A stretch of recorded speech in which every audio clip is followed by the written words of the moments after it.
You killed Monsoon. I'm impressed. The brains are in the server room undergoing training. Knock yourself out. Go nuts. Hello everyone, my name is Oliver Gaming 3 being yesterday some more Let's Play Metal Gear Rising Revengeance. Okay, so first thing I want to add, people, is this is a pause commentary video for only the fact of the matter is, and only this part alone, this is the fourth time I'm recording this fucking part. By the way, there's the data storage right there. I didn't collect it, although I heavily recommend you do, because it's a data storage and you should get it. The other thing I want to mention before this episode start off, although I am finding some guys now, is I finally was able to do a 16:9 aspect ratio video. Finally! I did something with this resolution that doesn't... Oh my god, Major's fucking slow down. Wow, this is slowing down like crazy. Holy shit. Viva la frame rate, am I right? Yeah, I'm right. So yeah, I finally resolved the fucking resolution problem I had since the beginning of this Let's Play. So there's no more 480p bullshit. It's all at least a clean 720p of beautiful chaos, because this game does look legitimately kind of cool sometimes. I don't think the color palette and environments are that exceptional, but you know, on another level, it's kind of a pretty game. It's got some great battle animation, like, and the model work is pretty good. There's a lot of vivid colors going around during attacks, and there's a lot of environmental damage, and it just... For that, I think it's a decent looking game, if not even a good looking game. Not necessarily the prettiest one, because I don't think, like I said, the color palette's that great, or that the designs of and originality of the places you go is that cool, exception of one thing which is insanely cool for both the story and presentation that we'll see later on the Let's Play. As for now, I'm just finding people. As you remember, last part, we've actually killed Monsoon, and we did get a few new stuff. Actually, I should shut up now, so I'm gonna shut up. Raiden, Sundowner contacted you from the top floor. Time to make your way up there. So what I was saying is basically, last part, we fight Monsoon, and just like with Mistral, we got a new weapon from him, which I believe is called the Dynastia? Something like that. It's a Psy, basically. It's a singular electrified Psy. Tactical Psy Dynastia. I don't know, I didn't have time to read it properly. Here you can get a lot of extra weaponry, such as a repair nanopaste, a lot of grounding and launcher, which, honestly, I don't think you need. It's kind of a useless refill, if you ask me. Right here you can get a VR mission. So, yeah, I'm finally gonna say it. Last part, we actually got a Psy from Monsoon. We actually got a new ability called Jack the Ripper mode. I'm gonna shut up again. To be disabled, which we should have expected, I suppose. I will access the control unit. Perhaps you can hack an elevator and make it operational. Ooh, splendid idea. By all means, yes. It seems the guards are storming the building. Raiden, get back to the entrance. Buy me some time to get this elevator operational. You can control this UGT as well, yes? Give them hell! Alright, so finally I can talk about this shit.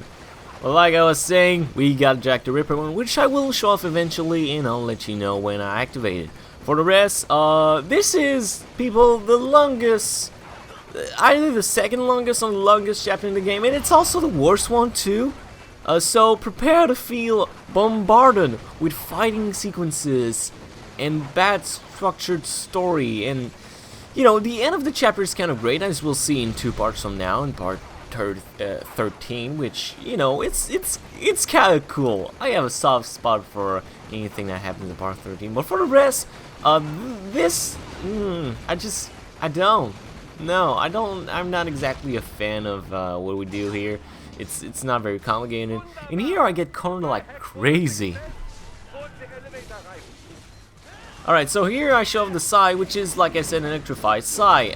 If you're fighting a lot of UGs and they're in a standing position, I don't know the specifics of how the weapons work, but basically you can touch a UG, maybe some cyborgs, and it will stun them for a few seconds and paralyze them a little bit, and from there you can actually what am I trying to say? Oh, I got a left hand. Woo! But from there you can actually attack them, and it's also a great way to like combine combos. So let's say there's a guy in the air, you can like just use the side, yank you yank yourself up to his level, and from there you can actually do some aerial combos, bring them down to the ground, and there you can do some more combos. So it's a great combo weapon. I just feel like it doesn't do enough damage, and since the stun isn't immediate every time you use the Psy, it's kinda useless. After a while, you don't need to do all this fighting, you can just go into the elevator. I just do it because, I mean, fuck yeah, right? We're just fucking up some monkeys, and, you know, challenge is a challenge after all. Although I am quite OP for this rerun, like as it's like the third time I've actually redone this recording. Actually, this recording specifically is the fourth time, but the rest, when I did this part, it was like the third time I did this. So I'm much more powerful than I should be right now. So don't expect to see literally everything, because obviously if there's an item box that had an endurance part in it, or say fuel cell max capacity type of stuff, I most likely don't have it, if only for the fact that I already gained it. But basically every major secret I showed it to you, so specifically VR missions and other types of black boxes that contains a whole holy chip. I don't know why I call them holy chip. For security purposes, the building is divided into upper and lower halves. The lower area consists of offices and meeting space for staff and visitors, while confidential military projects and technical research are restricted to the upper levels.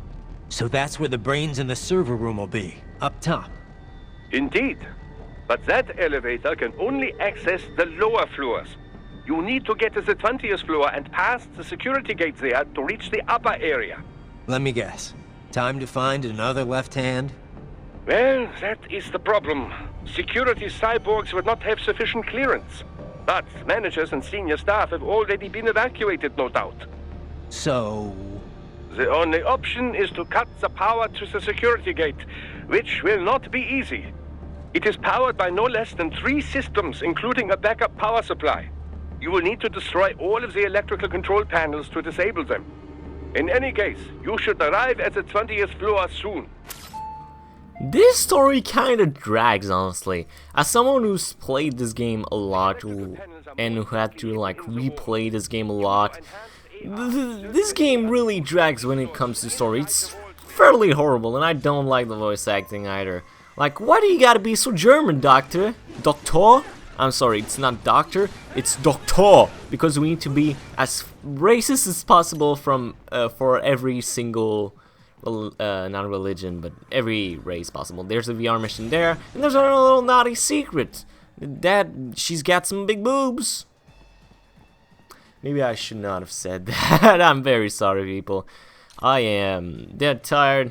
I guess it's the third time I'm doing this recording, and I'm not just doing. This is not like, oh, I've edited the day afterwards, something like that. No, this is the third consecutive day I'm doing this fucking recording.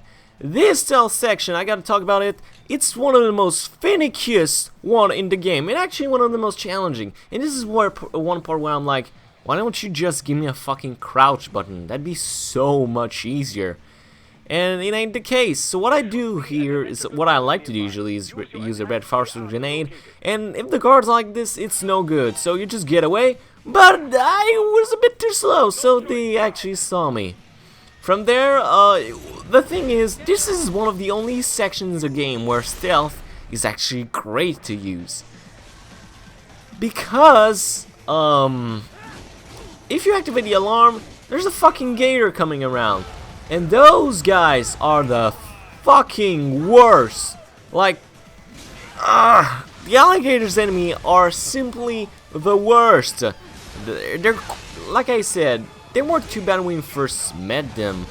But in here in close quarters, And with other enemies that we need to worry about, because most of them have RPGs, and RPGs are the most fucking annoying thing in this godforsaken game, gators aren't very that appreciated, especially since they're so mobile and they like to get up close. And if they're not up close, they have RPGs of their own that they use much more frequently at this point in the game. So it just ends up being so monotonous.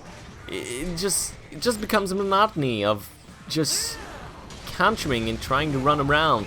And the most frustrating thing about this part of the game is with almost every enemy, you just can't use your ninja run slice and dice, as I like to call maneuver, which you just use the ninja run and press the light attack button so you can do some slices while still doing the ninja run. And it's just the worst.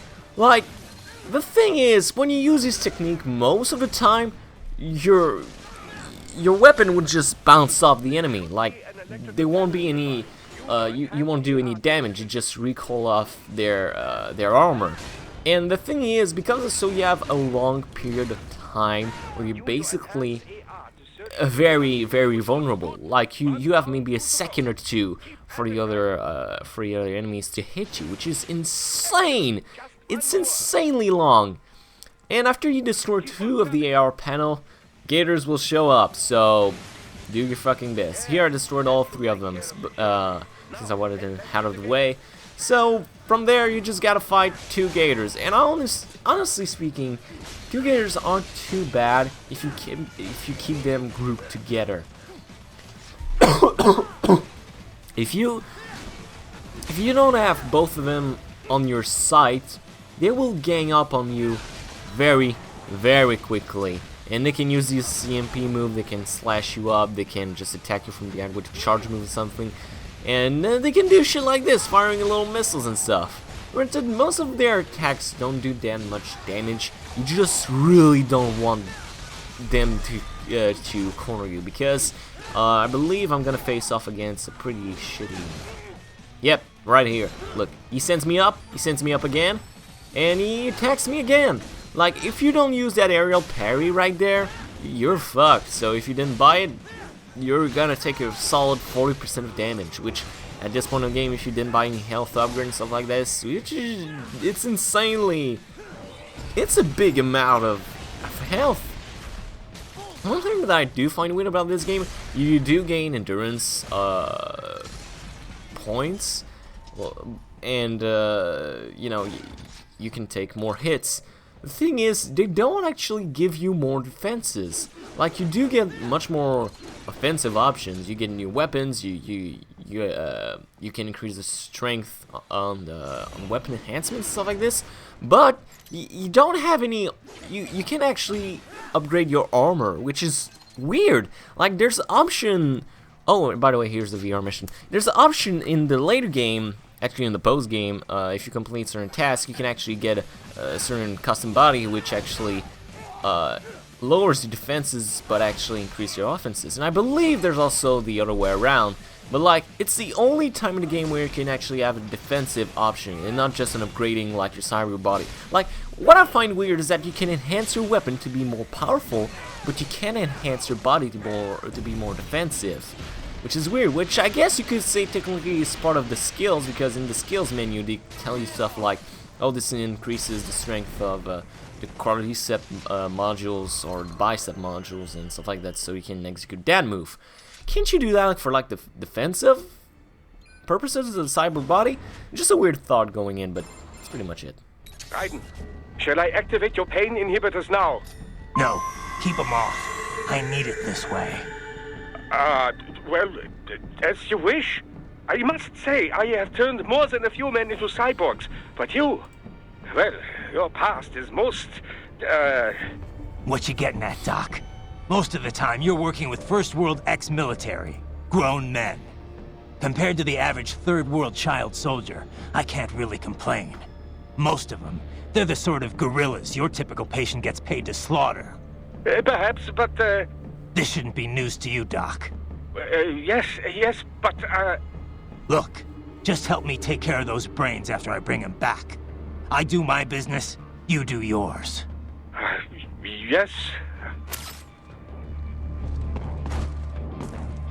What the fuck am I doing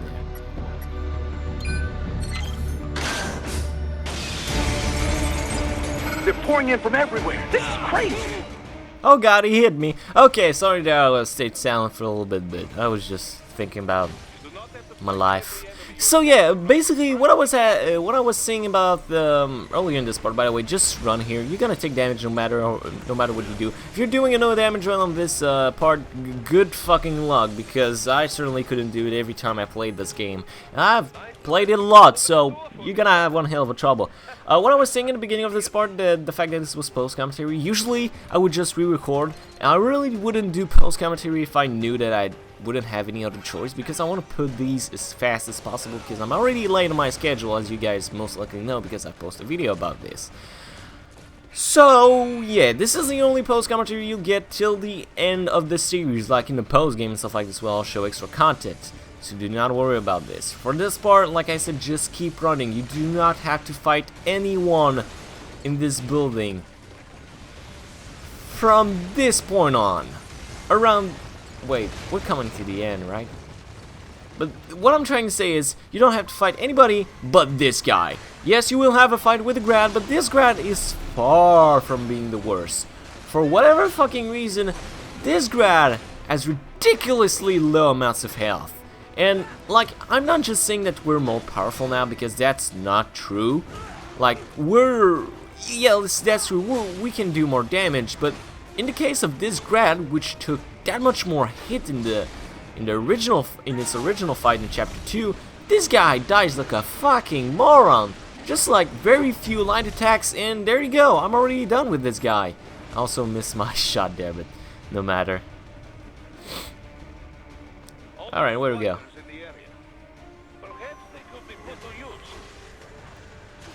Man, this game like just shove its head into its own ass every fucking time. Look how many slicers there are. What did they detonate at the top of this building? Would that like collapse the building, or at least the top floor where the Sun Tower's supposed to be? The fuck are they shooting at? The fuck are they shooting at up there? That's so weird.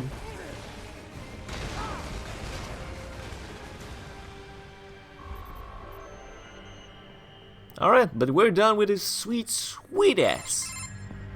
Right a ways up now, yeah? Almost there. I have just finished analyzing the latest security data. You should find an indoor garden up ahead. A garden? Sounds fancy. A Japanese garden, to be precise. It is an area set aside for VIPs. Apparently, one of World Marshall's directors is a rather serious Japanese culture enthusiast. Alright, so what's this got to do with me? Is there something I need from the garden? Not at all. You need only pass through that area to arrive at a freight elevator. I found a route to the elevator controls through the unit we hijacked downstairs. I have located the server room as well. You can reach it via the freight elevator. Great work, Doc. Elementary, my dear Raiden. Now, head for the garden. I sure will, Doctor, but not today. Yeah, this is gonna be the end of this part, ladies and gentlemen. If only for the fact I know I'm a little on the time, but like I said, this is supposed to be post commentary over like a failed recording after 2 lives attempts. So yes, I'm ending this now. Although I do want to thank you everyone for watching. My name is Overgaming3, and I'll see you all next time.